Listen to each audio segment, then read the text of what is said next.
मई माह 2025 सिंह राशि के लोगों के लिए कैसा होने वाला है। जय माता दी दोस्तों, आप सभी का स्वागत है हमारे YouTube चैनल अमृता एस्ट्रो में। तो देखिए, मई के महीने की जो बातें हैं वो इस वर्ष की शुरुआत से चल रही थी, क्योंकि इस महीने में 3 बड़े ग्रहों का राशि परिवर्तन होना है और ये राशि परिवर्तन काफी लंबे समय तक चलने वाला है। यानी कि जो ग्रह राशि बदलेंगे, राहु, केतु और साथ में बृहस्पति, इन तीनों ग्रहों का जो गोचर है, राहु और केतु 18 महीने लगभग 1.5 वर्ष एक राशि में रहते हैं और बृहस्पति 12 से 13 महीने एक राशि में रहते हैं। अब ये जो गोचर होने वाला है इस महीने में, ये किस तरह के परिवर्तन आपके जीवन में लेकर आएंगे और बाकी ग्रहों की स्थिति किस तरह से होगी, चलिए जानते हैं विस्तार से। तो अगर आप ग्रहों की स्थिति देखें तो आपकी राशि के जो स्वामी हैं सूर्यदेव, वो भी उच्च के चल रहे हैं और 15 मई को वो राशि बदलेंगे, आपके 10वें घर में चले जाएंगे। अभी आपके भाग्य भाव में उच्च के चल रहे हैं। 7 मई को बुध राशि परिवर्तन करके यहां सूर्य के साथ होंगे तो बुधादित्य योग बनेगा। अब अष्टम भाव में राहु, शनि और शुक्र, ये 3 ग्रह थे। तो 18 मई को राहु यहां से राशि परिवर्तन करके आपके सप्तम में चले जाएंगे और केतु राशि परिवर्तन करके आपके राशि में, यहां राशि में बैठ जाएंगे। अभी जो आपकी राशि में ग्रहों का ये जो गोचर हुआ, जो केतु आपकी राशि में बैठे, केतु आपके 7वें में बैठे, ये कई तरह के परिवर्तन देने वाले भी रहेंगे। इसके अलावा बृहस्पति की अगर हम बात करें तो बृहस्पति आपके 10वें घर में थे और अब 11वें घर में 14 मई को चले जाएंगे। ये गोचर इस महीने का सबसे अहम गोचर है और इन ग्रहों का जो प्रभाव है वो किस तरह से है, चलिए जानते हैं विस्तार से। आगे बढ़ने से पहले छोटा सा निवेदन, चैनल पर पहली बार आए हैं, अभी तक चैनल को सब्सक्राइब नहीं किया है तो सब्सक्राइब कर ले। कुंडली दिखाना चाहते हैं तो स्क्रीन पर नंबर मिल जाएगा या डिस्क्रिप्शन में आपको हमारा नंबर मिल जाएगा। तो सबसे पहले हम बात करेंगे यहाँ बृहस्पति के बारे में। बृहस्पति अभी आपके 10th हाउस में थे, लेकिन अब इस महीने में 14 मई से वो आपके 11th हाउस, जो कि भाग्य का भाव होता है, जो कि लाभ का भाव होता है, लाभ का भाव हो गया, ये आपके आपके नेबर्स का हो गया, आपके फ्रेंड सर्कल का हो गया, उसमें गुरु का गोचर होगा। और आपकी राशि के हिसाब से देखा जाए तो गुरु आपके त्रिकोण के स्वामी, पंचम के स्वामी है और आपके अष्टम के स्वामी है, जो आपके 11वें घर में गए हैं। तो देखिए गुरु क्या देने वाले हैं। सबसे पहली चीज तो प्रेम जीवन बहुत अच्छा रहने वाला है आपका इस समय अवधि में। प्रेम जीवन के लिहाज से मैं कहूंगी अच्छा रहेगा।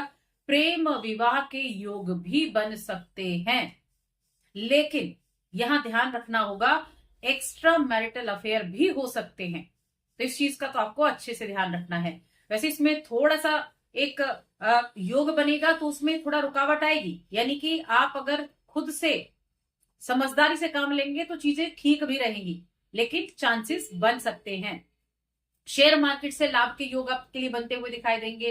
कोई पैतृक संपत्ति आपको मिल सकती है। अगर आप किसी ऐसे फील्ड से हैं, डाटा साइंस के फील्ड से हैं, आईटी फील्ड से हैं, तो आपके लिए बड़े अच्छे योग बने हैं, अच्छे लाभ की प्राप्ति के योग बने हुए हैं। इसके अलावा आप फिलोसफर हैं, आप कुछ लॉन्च करना चाहते हैं, आप कुछ राइटर हैं, तो उन चीजों के लिए भी ये समय अच्छा रहेगा। तो गुरु का जो गोचर है वो आपके लिए अच्छे रिजल्ट देने वाला है। देखिए गुरु को अगर देखें तो 1 2 3 4 5, गुरु की 5वीं दृष्टि तीसरे भाव पर है, तो कम्युनिकेशन आपका अच्छा है, आपका जो संचार है आपके लिए अच्छा है। अगर आप वाणी से जुड़े हुए काम करते हैं तो आपके लिए बहुत अच्छा रहने वाला है।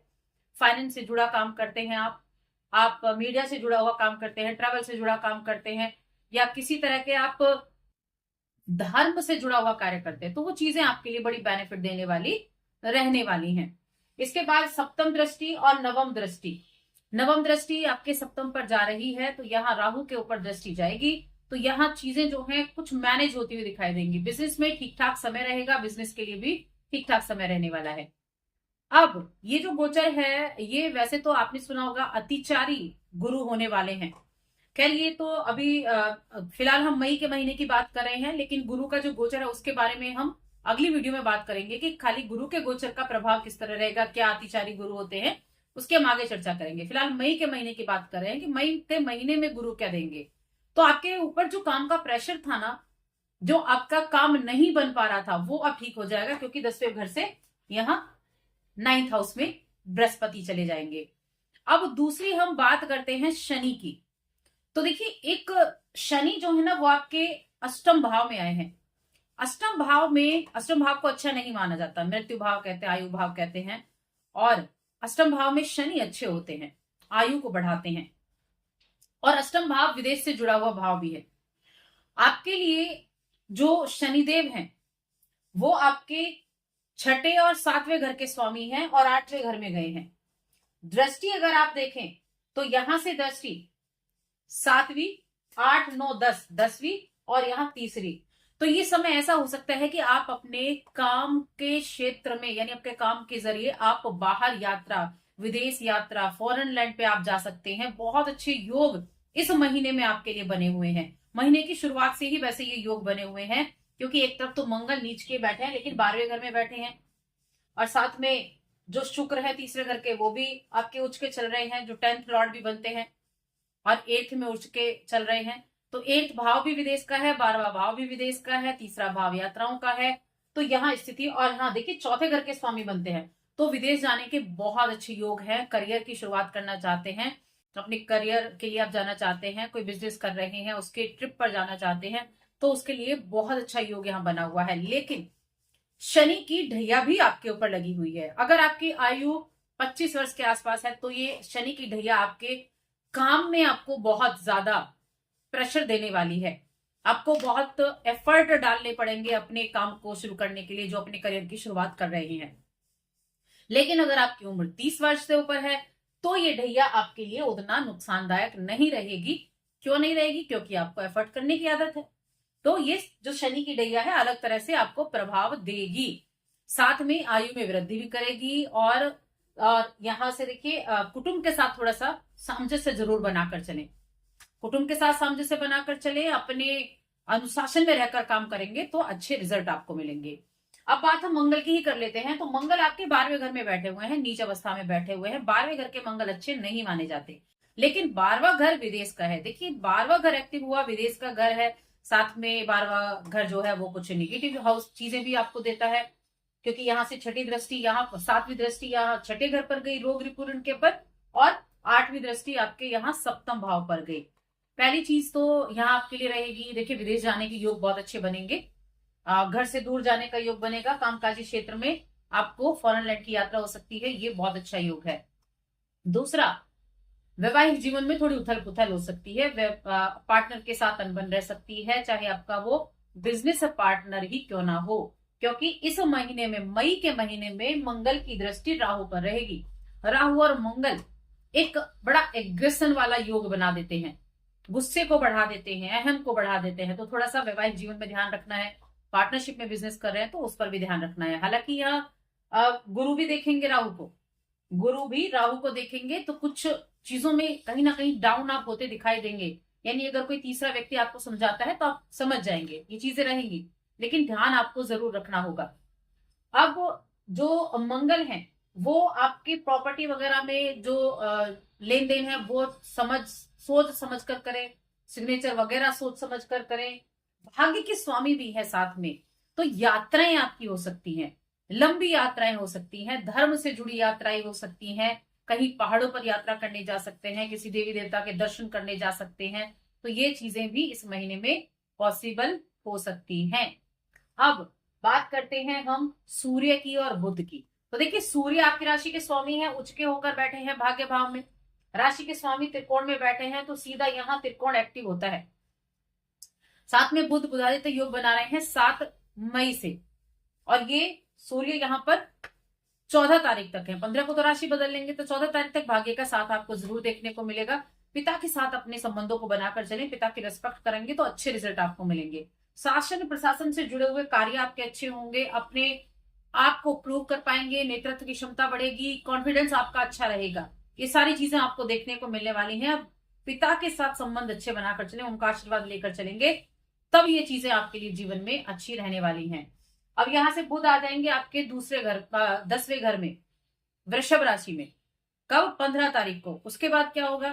तो देखिए 10वें भाव के कारक भी सूर्यदेव कहे गए हैं, तो अपने काम को लेकर बहुत ज्यादा एफर्ट करने वाले होंगे, अपने काम के प्रति अपनी जिम्मेदारियों को भी समझेंगे और एक स्थिर चीजें आप देख पाएंगे कि जहां आप काम कर रहे हैं आप सोचेंगे क्यों ना आपका काम में मन लगेगा और आप क्यों ना इस काम पर अपने 100% देने की कोशिश करें। ऐसी आपकी मेंटल सिचुएशन रह सकती है और आप हार्ड वर्किंग आप इस समय अवधि में काफी रहने वाले हैं।